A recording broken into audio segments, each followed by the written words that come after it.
First, a G20 summit to be held in Africa. It's a unique opportunity for African voices to be heard on the world stage. How will this benefit the global South? Well, in the current turmoil we see in global multilateral relationships, there's a real need for the global South to assert greater leadership over the multilateral system. And the past few years, where countries in the global South have been leading the G20, has set the stage for African voices and more broadly, global South voices to take greater responsibility for the system that they depend on the most. How do you see the evolving China-South Africa partnership and its relevance within the broader global South framework?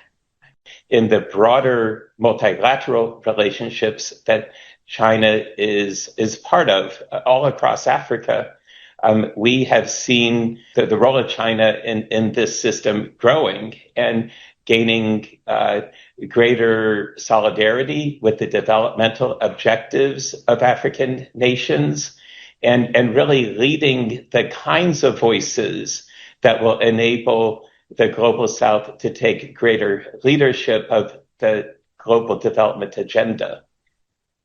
How can South Africa use the G20 platform to ensure African and global South voices are integrated for inclusive governance? This is a real challenge right now because in a few weeks, South Africa will hand over the presidency of the G20 to the United States. And the United States isn't even participating in the G20 proceedings this month. The United States is abdicating so much of its responsibility for global development, responsibility it has played an important role for in decades.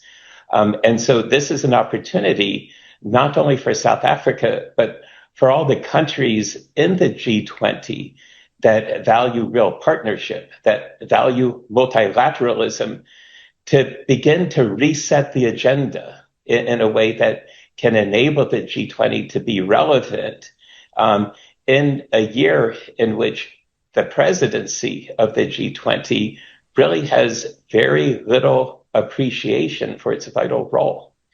How do you think South Africa should navigate its relationships with other countries to maintain its autonomy while advancing its development goals?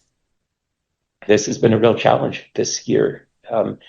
South Africa has faced a lot of backlash from historical development partners who have been very supportive in previous years of South Africa's development agenda. And yet South Africa has led on critical diplomatic initiatives that have at times created this backlash from historical partners.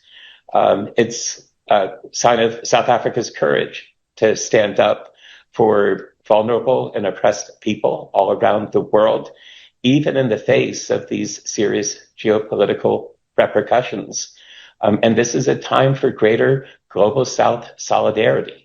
This is an opportunity for countries in the global South to rebuild their economic relationships, not to depend so much on the United States and Europe, which creates vulnerability, but rather to build stronger, more versatile bridges with China, with the rest of Asia, certainly across Africa, and all across the global South.